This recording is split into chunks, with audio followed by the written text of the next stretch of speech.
Bom dia! Muito bom dia!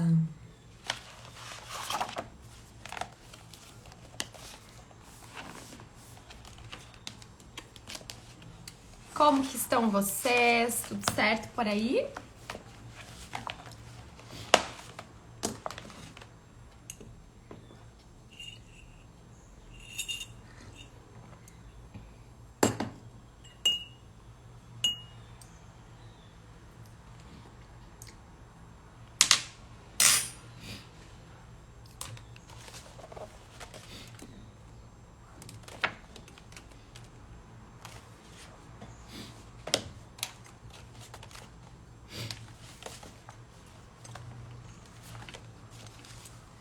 Bom dia, mãe!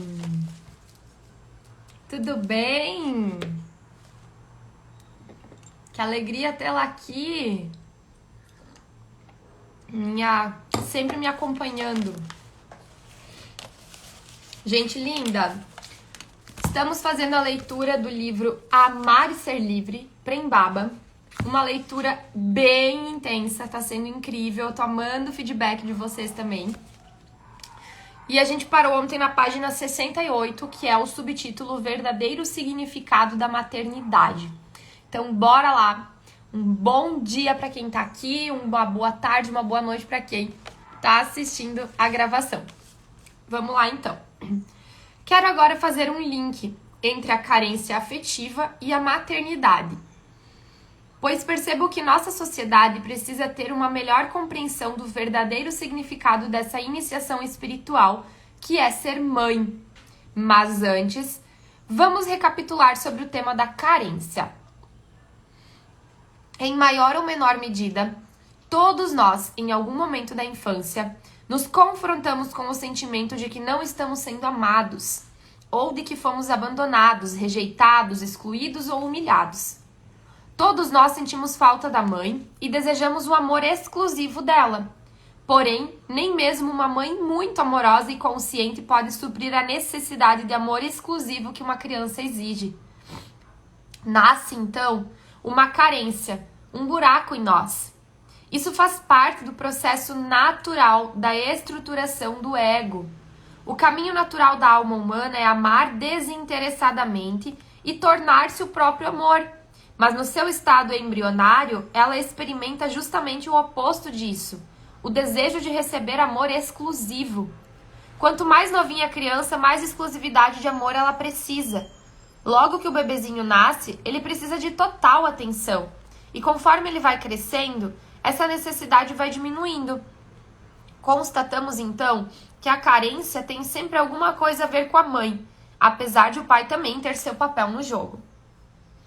Em algum momento você já questionou por que as pessoas querem ter filhos? Já notou a existência de uma programação social que nos conduz a casar e automaticamente ter filhos? Você já se perguntou se isso realmente faz sentido? Eu percebo essa questão como fonte de angústia para muitas mulheres e para muitos homens também. Em primeiro lugar, se faz necessário descobrir quem em você deseja ter um filho. Vamos compreender melhor essa questão. Tomando meu cafezinho para não esfriar. Toda alma carrega um programa equivalente ao Dharma, o caminho que conduz à união com o todo, à felicidade suprema, à iluminação. Algumas vezes está de acordo com esse programa dar à luz a um filho, porque para chegar à plenitude do que precisa ser atingido nessa vida, é necessário dissolver karmas específicos que serão ativados somente através do nascimento de um filho. E muitas vezes, certos elos do Dharma são encontrados apenas dentro desse karma. Portanto, determinadas almas carregam esse desígnio, esse programa. Maternidade compulsória. Em qual parte, Lau, eu nunca ouvi falar? É no sentido de querer ter filhos por questão social? Ou qual a parte? Só me inteira porque talvez aqui pra mim tá chegando com delay. Mas eu nunca ouvi falar desse termo. Às vezes ser mãe faz parte de um comando espiritual, um comando do coração. Porém, ainda é muito raro que uma mãe tenha consciência da maternidade como uma iniciação espiritual. É muito raro encontrar casais que estão nessa frequência. O mais comum é que os casais tragam filhos para o mundo apenas para responder a uma programação social e cultural, para atender às necessidades da própria criança ferida, para aliviar a carência. Na maioria das vezes, os filhos são gerados de forma inesperada, sem planejamento ou escolha consciente. E mesmo quando existe uma escolha, a decisão é fruto do medo da escassez, do medo da solidão. Ah, sim. A Lau falou aqui no início da leitura, ele falou em convenção social, que é o padrão, né? Você se forma, você tem sua casa. Não, você se forma, você casa, tem sua casa, carro, filho. Esse é o protocolo, né? Esse é o processo. E aí, o que acontece? Isso eu tenho percebido cada vez mais em atendimentos hoje. Esse é um protocolo social de outra geração. Não mais da geração milenar, que são as pessoas hoje na casa dos seus 30, 35. 28 a 35. Por quê? Mudou tudo, mudou a forma de viver, de ver as coisas. E aí hoje eu atendo muitas mulheres que estão ali na casa dos 30 e surtadas, porque de todo o protocolo social, o que aconteceu foi talvez a formação da faculdade, olha lá. Às vezes uma separação ainda, nem no relacionamento mais tá, então dá esse desespero de por que agora, nessa minha fase da vida, eu não tô seguindo esse padrão. Eu ainda não tenho casa, eu ainda não tenho carro, eu ainda não tenho relacionamento, eu não tenho filhos. Às vezes tá na faculdade. E aí? O desespero, né? Isso, convenção social. Porque tá tentando suprir algo social, exatamente. Algo pra sociedade. E aí quando para pra analisar, às vezes nem queria já tá casada, ter filho, casa, carro. Queria estar exatamente como está. Mas tá fora do padrão social. É muitas pessoas que eu atendo hoje com esse sentimento desesperado que inclusive desencadeia em ansiedade. Ainda é muito comum os pais trazerem os filhos sem estarem desejando por eles, ou quando os desejam, essa vontade atende somente à necessidade de se realizar através deles. É a síndrome de Walt Disney. A esperança mágica de que o relacionamento e a família trarão felicidade eterna. Trata-se de uma crença de que a felicidade somente é possível através do outro. Então, você acredita que vai encontrar o príncipe encantado ou a princesa encantada e será feliz para sempre. O karma é uma lei inexorável. Ele se cumpre, mas ele é uma dívida de aprendizado, não de sofrimento. Ou seja, tais padrões vão se repetir até que a entidade aprenda o que tem que ser aprendido. O que não significa que tenha que sofrer no processo, embora isso ocorra quase sempre. O mesmo vale para o karma coletivo de uma sociedade. Quando a sociedade compreende o equívoco que é colocar crianças no mundo da maneira tão inconsequente, essa compreensão vai quebrar esse ciclo kármico que faz com que procriemos ignorância. No meio disso, existe uma dúvida específica do universo feminino. Uma mulher, para completar a maturidade, é preciso ter um filho? Não necessariamente. Essa é uma programação social que está com os tempos contados. Ela já está caducando. Eu vejo muitos carregarem essa angústia, mas se puderem ser realmente honestas consigo mesmos, encontrarão por trás dessa questão a necessidade de agradar alguém. Gente, é exatamente o que eu acabei de falar. Que são os casos que chegam pra mim e é exatamente isso que eu trabalho. Agora eu tô bem feliz. Não pelas situações, né, que a pessoa tá na angústia, mas por saber que realmente eu venho andando no caminho certo da condução.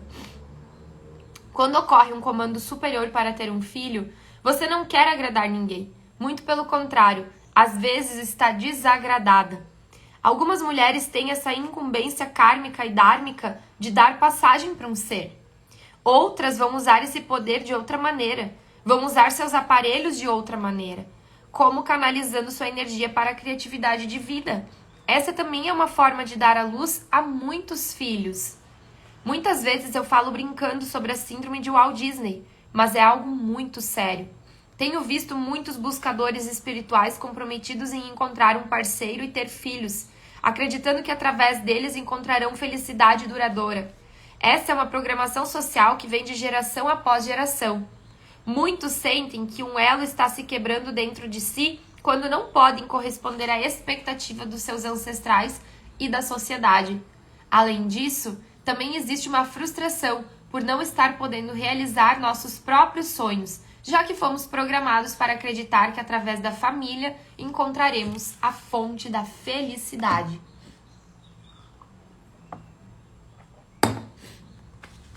Mas isso é um equívoco. Trata-se de um programa instalado nos corpos emocionais e mental. Sinto que é preciso romper com esse programa, com essa necessidade de agradar. É fundamental que você possa ouvir o seu coração.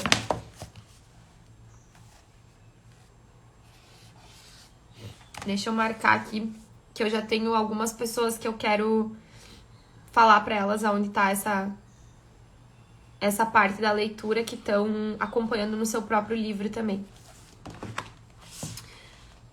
Qual é o programa da sua alma? Você veio aqui por quê? Pra quê?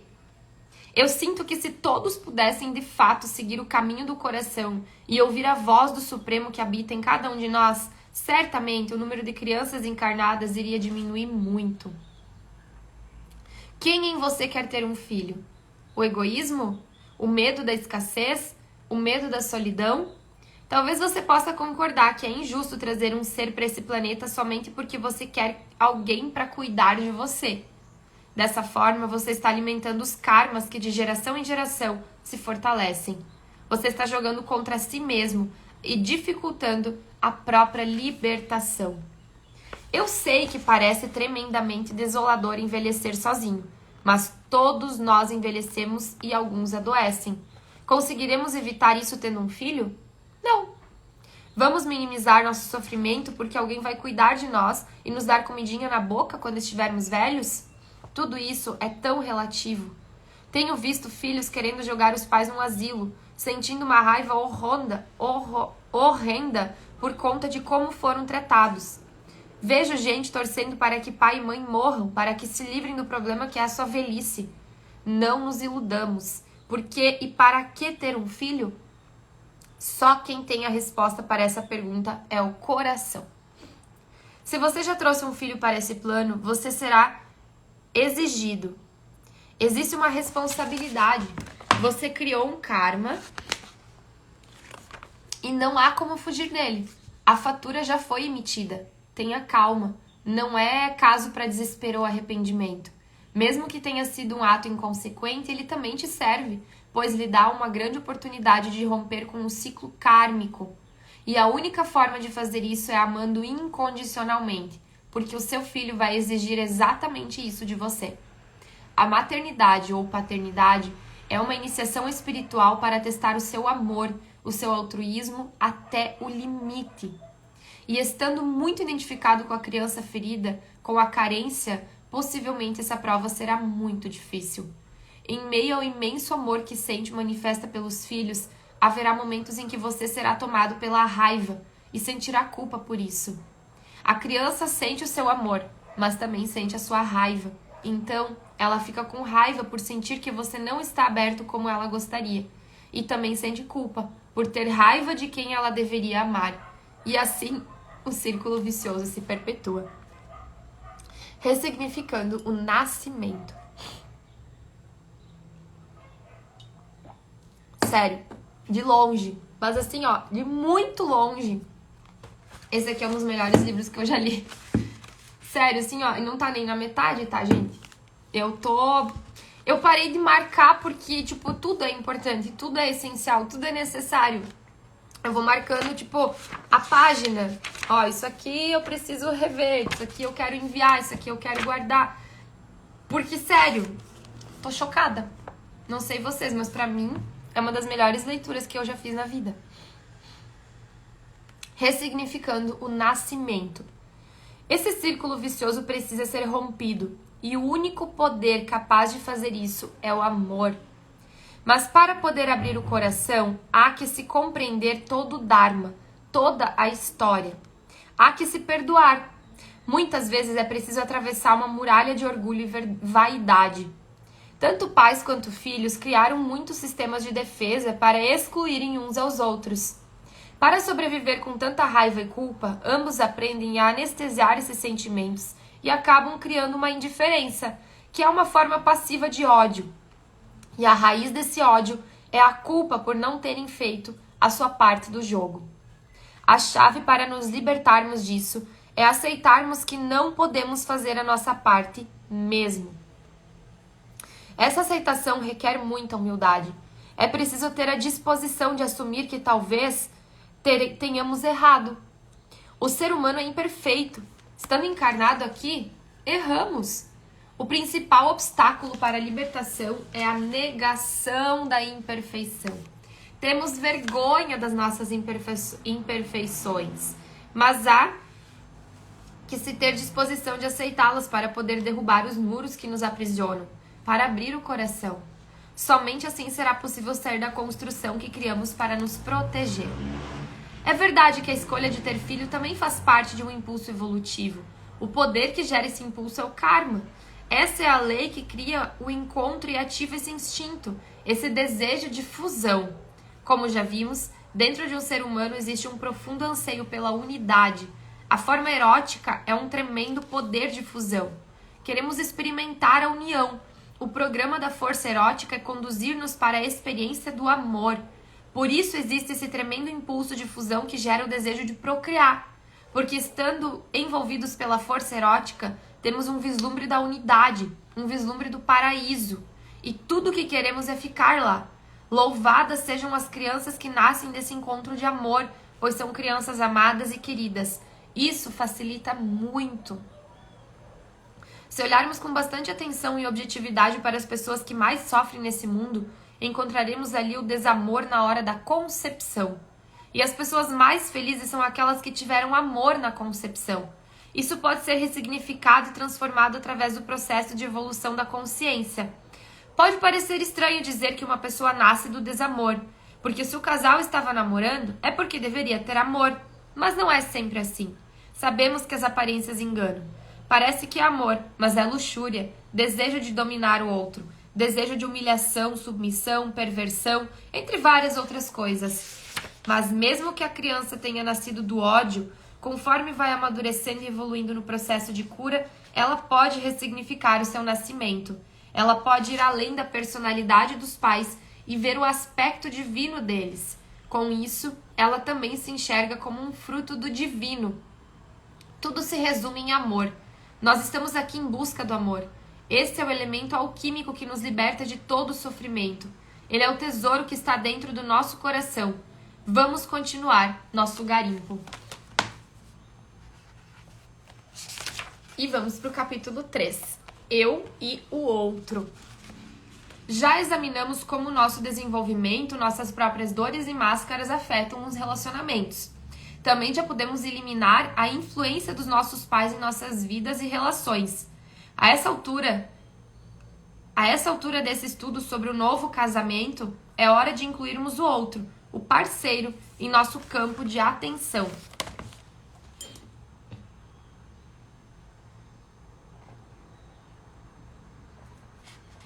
Nesse sentido, eu diria que as primeiras questões a serem examinadas, as mais importantes, são as seguintes. Quem em você está se relacionando com o outro? Por quê? Pra quê? Essas perguntas levantam questões importantes para as quais não damos a devida importância. Porque embora o relacionamento seja a universidade da vida, existem alguns que querem continuar exatamente na universidade, mesmo que a vida esteja sinalizando que o curso terminou ou está terminando. Estou me referindo à codependência, um vício muito comum nos relacionamentos. Quando estamos apegados a um relacionamento que já não promove o nosso crescimento, isso significa que estamos presos no vício da codependência. As pessoas encontram muitas razões para permanecerem presas num relacionamento doentio. Por exemplo, se o casal tem uma moral religiosa muito forte, muitas vezes os parceiros acabam ficando juntos pelo medo de desagradar a família, o padre ou Deus. Eles têm medo das consequências. Afinal, se casaram para a vida toda e têm que ficar juntos até que a morte os separe. Então, eles permanecem na relação por medo, porém fechados, esperando a morte chegar e trazer a solução para o problema. É possível que o seu karma determine que você fique com essa pessoa por toda a vida, e não há nada de errado com isso. O engano está em acreditar que dependemos do outro para encontrar a felicidade e a paz duradoura. Felicidade implica liberdade. Liberdade implica abrir mão de qualquer tipo de codependência.